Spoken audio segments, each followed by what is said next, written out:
El silencio no siempre es ausencia de fe. A veces es su forma más peligrosa, porque hay una fe que canta, que ora, que levanta las manos y repite palabras aprendidas desde la infancia, y aún así está completamente vacía. Una fe que se mueve, que aparenta vida, pero que en lo profundo no transforma, no quiebra, no arde. Una fe que convive cómodamente con el pecado, que negocia con la conciencia y que, sin hacer ruido, se convierte en una ilusión cuidadosamente construida. Muchos creen servir a Dios, creen estar en el camino correcto, creen que su historia espiritual está asegurada. Pero si alguien como John Wesley pudiera observarlos en silencio, no vería devoción, vería algo mucho más inquietante, vería una fe muerta. No una fe débil, no una fe en proceso, sino algo que alguna vez tuvo forma, pero ya no tiene vida.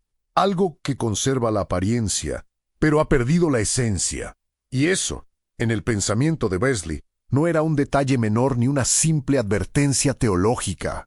Era una señal de condena silenciosa, porque para él la fe no era un concepto, no era una identidad cultural, no era una tradición heredada, era fuego, era transformación, era una ruptura real con la vida anterior.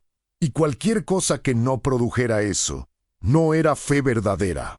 Pero entonces surge una pregunta que incomoda, que rompe la tranquilidad y atraviesa cualquier discurso religioso superficial.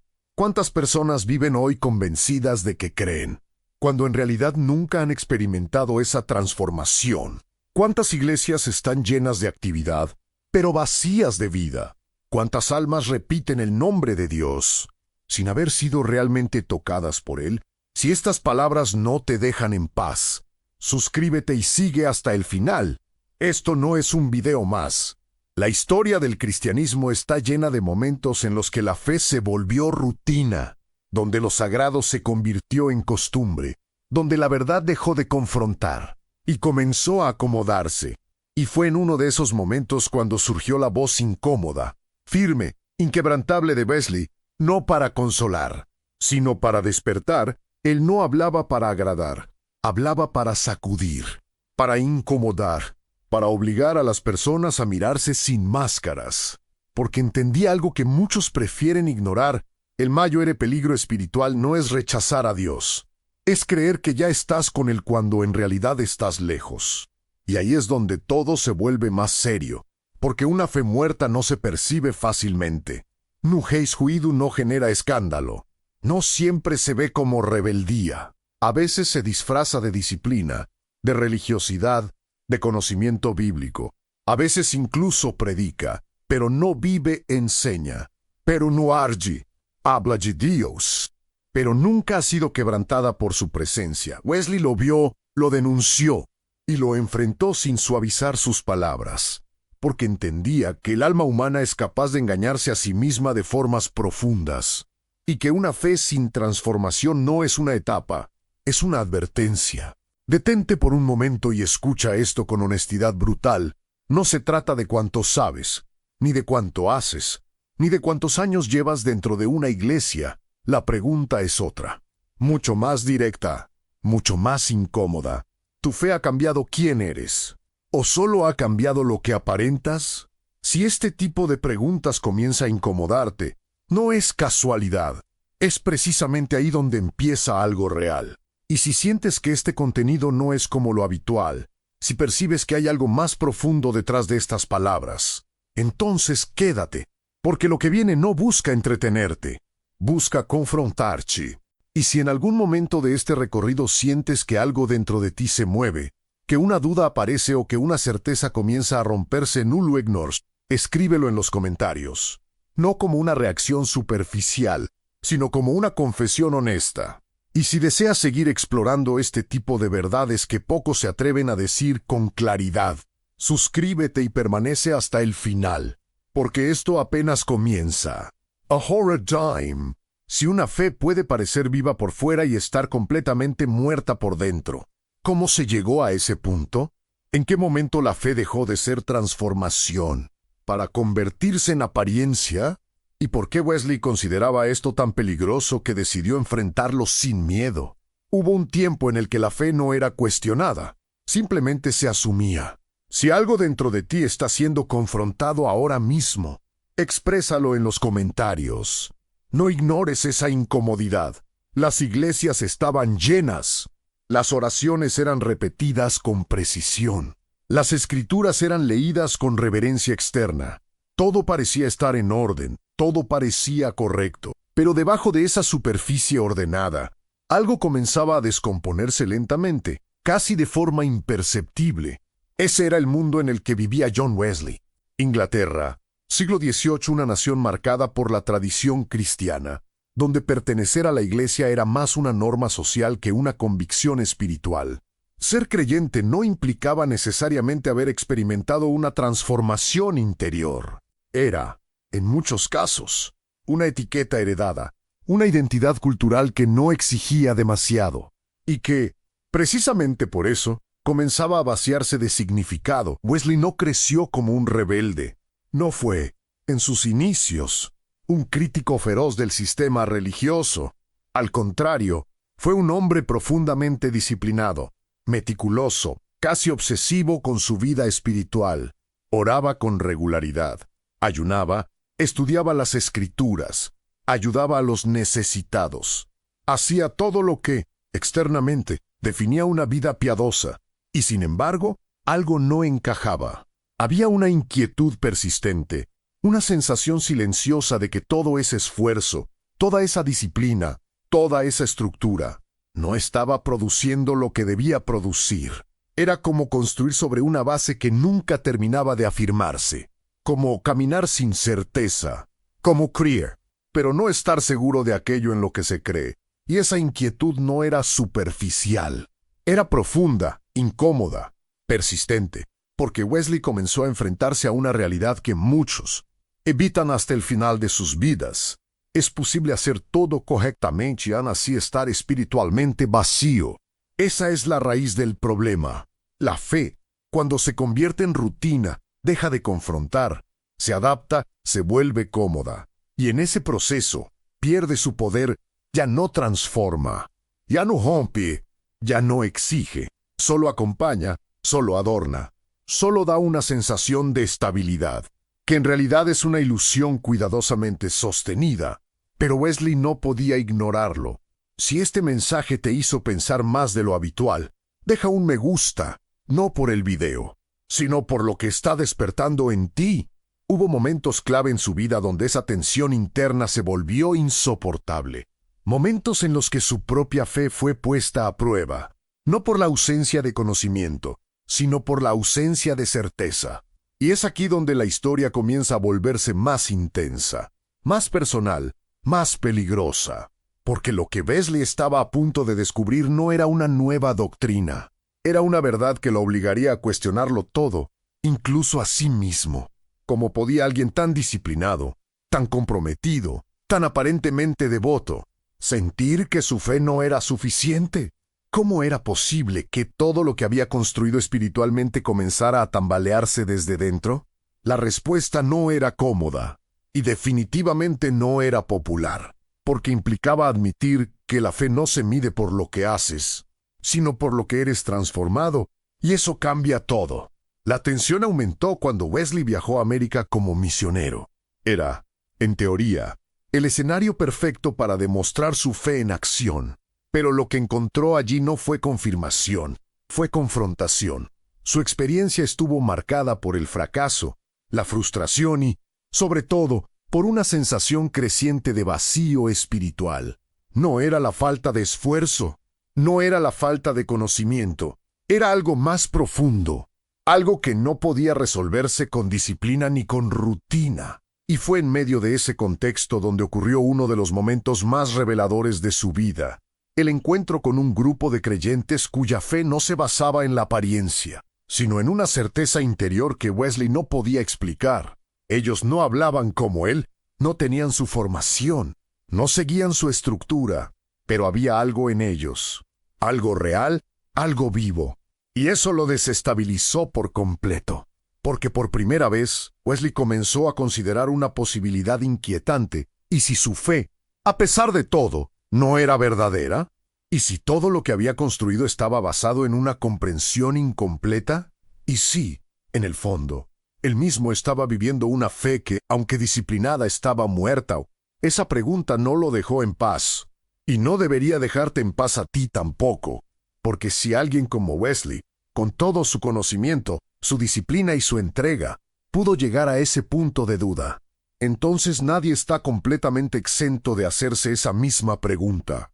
No se trata de generar miedo, se trata de enfrentar la verdad, porque la fe verdadera no teme ser examinada. La fe verdadera resiste la duda, la atraviesa y emerge más firme, pero la fe falsa, la fe muerta, se desmorona cuando es confrontada. Si has llegado hasta aquí, no es por casualidad. Hay algo en esta historia que te está obligando a mirar más profundo. Y eso es exactamente lo que debe suceder. Si estas palabras comienzan a incomodarte, no las ignores. Escríbelo, exprésalo, no como una reacción automática, sino como una reflexión real. Y si deseas seguir explorando esta línea de pensamiento, este tipo de confrontación que no se queda en la superficie, permanece hasta el final. Suscríbete y continúa, porque lo que viene nos suaviza la verdad, la revela. Ahora bien, si Wesley llegó a cuestionar la autenticidad de su propia fe, ¿qué fue exactamente lo que la transformó? ¿Qué ocurrió en su vida que cambió su perspectiva por completo? ¿Y por qué ese momento se convirtió en una línea divisoria entre una fe muerta y una fe verdaderamente viva? La noche no tenía nada de extraordinario, y sin embargo lo cambió todo. No hubo multitudes, no hubo espectáculo, no hubo una voz que descendiera del cielo ni una señal visible que obligara a creer. Fue algo mucho más silencioso, pero infinitamente más profundo. Era el 24 de mayo de 1738, en una reunión aparentemente común en la calle Aldersgate, en Londres. Allí estaba John Wesley no como predicador, no como líder, sino como alguien que, en el fondo, todavía estaba buscando. Si sientes que esto no es casualidad, suscríbete. Hay verdades que necesitas escuchar hasta el final. Escuchaba la lectura de un texto de Martin Luther, específicamente el prefacio a la carta a los romanos. Nada que, en apariencia, justificara lo que estaba a punto de ocurrir, nada que anticipara una ruptura interior. Pero entonces sucedió. Wesley lo describiría después con palabras que atravesaron siglos. Su corazón fue extrañamente calentado. No era emoción superficial, no era sugestión colectiva, era una certeza clara, innegable y personal. Por primera vez, no solo entendía la fe, la experimentaba por primera vez, no solo hablaba de Dios, sentía que Dios lo había alcanzado. Y esa diferencia lo cambió todo, porque en ese instante, toda su estructura anterior quedó expuesta. Todo su esfuerzo, toda su disciplina, toda su religiosidad, fueron reveladas como insuficientes. No porque fueran malas, sino porque nunca habían tocado el núcleo real de la fe. Ese momento marcó una línea divisoria que Wesley jamás volvió a ignorar. Existe una diferencia radical entre creer en Dios y haber sido transformado por él. Antes de Alders tenía convicción intelectual. Después de Alders tenía certeza espiritual. Antes, su fe dependía de lo que hacía. Después, descansaba en lo que había sido hecho por él. Y es aquí donde la tensión alcanza un nivel mucho más incómodo, porque lo que Wesley comenzó a predicar después de esa experiencia no era fácil de aceptar. No era una enseñanza diseñada para tranquilizar conciencias. Era un mensaje que confrontaba directamente la base de la religión superficial. Él comenzó a hablar de una fe viva, una fe que no se limita a la mente, que no se sostiene solo en prácticas externas, que no se conforma con la apariencia, una fe que produce fruto, que transforma el carácter, que rompe con el pecado no por obligación, sino por una nueva naturaleza interior. Y, en contraste, comenzó a denunciar algo que muchos no querían escuchar: la existencia de una fe muerta dentro de la propia iglesia, no fuera de ella. Dentro. No sigas viendo esto en silencio. Comenta lo que realmente estás sintiendo ahora. Personas que asistían, que participaban, que incluso enseñaban, pero que nunca habían experimentado esa transformación interna. Personas cuya fe era heredada, construida, aprendida, pero no vivida. Eso generó resistencia. porque es mucho más fácil aceptar una fe que no exige cambio. Es mucho más cómodo permanecer en una estructura que valida lo que ya eres, en lugar de confrontarte con lo que necesita ser transformado. Pero Wesley no retrocedió, porque entendía que lo que estaba en juego no era una diferencia de opinión, era la realidad del alma humana. Una fe muerta no salva, no transforma, no sostiene en la oscuridad, no resiste el peso del tiempo. Es una ilusión que puede durar años, incluso toda una vida, hasta que finalmente se revela por lo que siempre fue. Y esa es la parte que incomoda, porque obliga a mirar hacia adentro, obliga a hacer una pausa, a cuestionar lo que normalmente no se cuestiona, a dejar de asumir y comenzar a examinar. No se trata de intensidad emocional, no se trata de momentos puntuales, se trata de evidencia real, constante, interna, de una vida que ha sido tocada de tal manera que ya no puede volver a ser la misma. Wesley lo entendió con claridad brutal. Si tu fe no ha cambiado tu naturaleza, entonces no es la fe de la que hablan las Escrituras. Y esa afirmación no deja espacio para zonas grises. Ahora detente un momento. No respondas rápido. No te defiendas automáticamente. Solo observa. Si reconoces que esta verdad es difícil, compártela. Otros también necesitan ser confrontados. Tu fe descansa en una experiencia real, o en una estructura que has sostenido durante años. ¿Hay en ti una transformación visible, constante, interna, o solo una repetición de hábitos religiosos que te hacen sentir seguro? Estas no son preguntas diseñadas para incomodar por incomodar. Son preguntas que definen todo. Y si hay una mínima duda, una pequeña grieta en tu certeza, eso ya es suficiente para prestar atención, porque ahí es donde comienza el cambio. Si este contenido está despertando algo en ti, no lo ignores, escríbelo, no como una reacción superficial, sino como una reflexión honesta. Y si deseas seguir profundizando en este tipo de verdad, suscríbete y permanece hasta el final, porque lo que viene no suaviza el mensaje, lo lleva a sus consecuencias. Porque si existe una diferencia tan clara entre una fe viva y una fe muerta, entonces la pregunta inevitable es otra, mucho más directa, mucho más personal. ¿Cómo se reconoce realmente una fe muerta en la vida cotidiana? ¿Cuáles son sus señales más silenciosas, más peligrosas? ¿Y por qué tantas personas pueden vivir años sin darse cuenta de que están espiritualmente vacías? No siempre se ve, no siempre se escucha. No siempre se percibe desde fuera. Y ese es precisamente el problema. La fe muerta no se presenta como un error evidente, como una ruptura escandalosa o como una negación abierta de Dios. No necesita hacerlo. Su fuerza radica en algo mucho más sutil, mucho más peligroso, su capacidad de imitar la vida. Puede asistir a la iglesia cada semana, puede conocer las Escrituras, puede orar en público con palabras correctas, puede incluso conmover a otros con discursos espirituales, y aún así, no tener vida en su interior.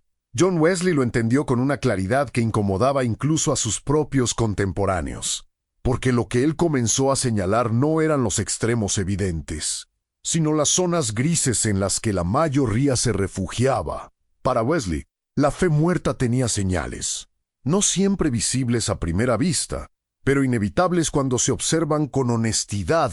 La primera es la ausencia de transformación real, no un cambio superficial, no ajustes de comportamiento, no modificaciones externas que responden a presión social o a expectativas religiosas. Hablamos de algo más profundo, una alteración en la naturaleza misma de la persona. Cuando eso no ocurre, todo lo demás puede existir, sin que nada sea verdadero.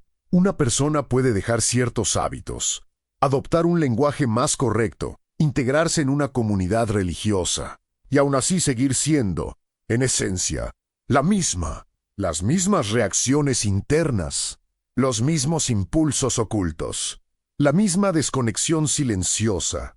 Eso no es transformación, eso es adaptación, y la adaptación puede durar años, incluso décadas, sin tocar jamás el núcleo real del alma. La segunda señal es la comodidad con el pecado, no necesariamente un pecado visible o escandaloso, A veces es algo más interno, más difícil de detectar: orgullo, envidia, falta de perdón, indiferencia espiritual, una vida interior que no lucha, que no resiste, que no siente conflicto real. Porque cuando la fe está viva, hay tensión, no perfección. Pero sí tensión. Hay una incomodidad constante con aquello que se opone a Dios. Hay una lucha interna. Hay un deseo real de cambio, no por obligación, sino por una transformación que ya comenzó desde dentro. Pero cuando esa tensión desaparece, cuando el pecado deja de incomodar, cuando todo se vuelve justificable, entonces algo se ha apagado, y eso es grave. La tercera señal es la dependencia de la apariencia, la necesidad de parecer espiritual, de sostener una imagen, de mantener una narrativa que proyecta cercanía con Dios, aunque en privado no exista esa realidad. Esto es más común de lo que parece. Personas que hablan de fe con fluidez, pero que en lo secreto no oran, que enseñan, pero no buscan, que aconsejan, pero no se examinan, que se sienten seguras, no por una certeza interna, sino por una reputación externa. Y esa es una de las formas más peligrosas de autoengaño, porque mientras la imagen se mantenga intacta, la realidad puede seguir deteriorándose sin ser confrontada.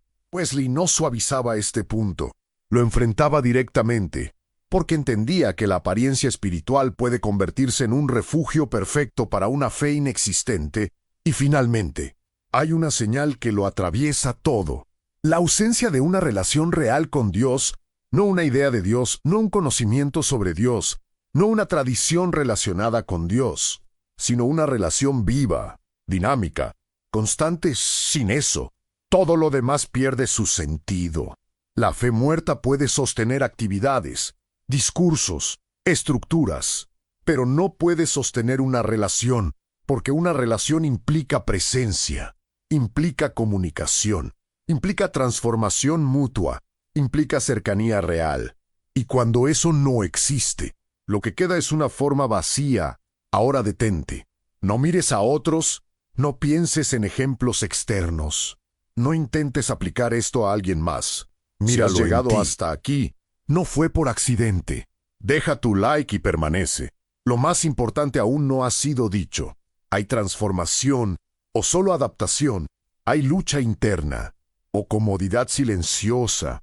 Hay una relación real, o solo una estructura bien sostenida. Estas preguntas no son cómodas. No están diseñadas para tranquilizar. Están diseñadas para revelar. Y si algo de esto resuena contigo, si alguna de estas señales no te resulta ajena, entonces no lo ignores, porque la fe muerta no se rompe sola. Necesita ser confrontada, necesita ser expuesta, necesita ser reemplazada. Si has llegado hasta aquí, no es casualidad. Hay algo en esta confrontación que te está obligando a mirar más profundo. Y eso tiene valor, mucho más valor que cualquier certeza superficial. Exprésalo, escríbelo, no como una reacción automática, sino como una reflexión honesta. Y si deseas seguir explorando este tipo de contenido, donde la fe no se trata como un concepto liviano, sino como una realidad que lo cambia todo, permanece hasta el final. Suscríbete y continúa, porque lo que viene ahora no es solo diagnóstico, es consecuencia. Si este mensaje rompe algo dentro de ti, no lo guardes, compártelo. ¿Qué ocurre con una fe que nunca fue viva? ¿A qué conduce realmente una vida sostenida en la apariencia? ¿Y es posible revertir este estado? ¿O hay un punto en el que ya no hay retorno? Las consecuencias no siempre llegan de golpe, pero siempre llegan. No irrumpen con estruendo, ni anuncian su presencia con señales visibles.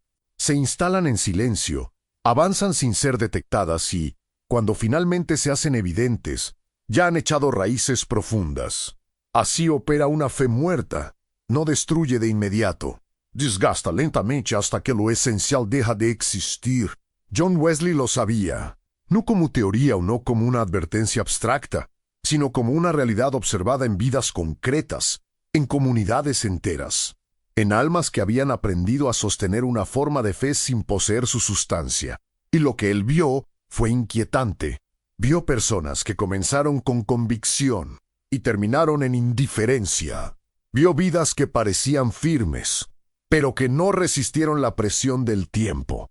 Vio corazones que, al no haber sido verdaderamente transformados, regresaban inevitablemente a aquello de lo que nunca se habían separado por completo.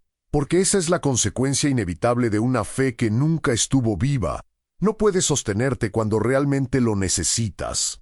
En los momentos de oscuridad, cuando la vida deja de ser predecible, cuando el dolor atraviesa cualquier estructura superficial, cuando las certezas externas se desmoronan, la fe muerta no responde, no tiene profundidad, Nutin Jaiz no tiene fuerza, y entonces, lo que parecía suficiente deja de serlo. Pero hay algo aún más serio. La fe muerta no solo falla en sostener, también engaña mientras todo parece estar bien. Ese es su aspecto más peligroso, porque permite que una persona avance en la vida convencida de que está en el camino correcto, sin percibir que en lo esencial está completamente desconectada. No hay urgencia, no hay alarma, no hay ruptura visible, solo una continuidad tranquila, que en realidad es una desviación constante. Y cuando finalmente se reconoce, el tiempo ya ha pasado. Wesley enfrentaba esta realidad con una seriedad que hoy resulta incómoda, porque él no hablaba solo de consecuencias emocionales o existenciales. Hablaba de algo mucho más definitivo. Hablaba de eternidad. Para él, la fe no era un elemento accesorio de la vida. Era el fundamento sobre el cual todo se sostenía. Y una fe muerta no era simplemente insuficiente, era peligrosa, no porque Dios esté distante, sino porque el ser humano puede convencerse de una cercanía que no es real. Y esa ilusión, sostenida durante años, puede ser más destructiva que la negación abierta, porque quien niega sabe que está lejos, pero quien cree que está cerca no busca, no cuestiona, no cambia, y ahí es donde el riesgo alcanza su punto máximo. Ahora bien, si todo esto fuera únicamente una advertencia, el mensaje estaría incompleto. Si solo existiera diagnóstico, sin posibilidad de respuesta, entonces lo único que quedaría sería inquietud sin dirección. Pero Wesley no se detuvo en la denuncia, porque entendía que, aunque una fe pueda estar muerta, no todo está perdido. Aquí es donde el relato cambia de tono. No se vuelve más suave, pero sí más preciso. Porque la solución no está en intentar revivir lo que nunca tuvo vida. No se trata de esforzarse más, no se trata de intensificar prácticas, no se trata de perfeccionar la apariencia. Se trata de algo mucho más radical, comenzar de nuevo, no desde la estructura, sino desde el interior. Wesley lo expresó con claridad. La fe verdadera no se fabrica, se recibe, no nace del esfuerzo humano, sino de un encuentro real, personal, innegable, un punto de ruptura, un momento donde la ilusión ya no puede sostenerse, donde la honestidad reemplaza a la apariencia, donde la persona deja de defender su imagen y comienza a confrontar su realidad. Ese momento no siempre es visible desde fuera, no siempre es dramático, pero siempre es decisivo, porque marca el inicio de algo que sí tiene vida, y una vez que esa vida comienza, todo cambia, no de manera instantánea en cada detalle, pero sí en dirección, en intención, en profundidad. La relación con Dios deja de ser una idea, y se convierte en una experiencia continua. La lucha interna ya no es señal de fracaso, sino evidencia de que algo está vivo. La transformación ya no es una meta lejana, sino un proceso real. Y eso no puede ser imitado. Ahora, la pregunta final no es teórica, no es histórica, no es externa. Es completamente personal. Si lo que has sostenido hasta ahora ha sido una estructura, ¿estás dispuesto a dejarla caer para descubrir si hay algo real debajo?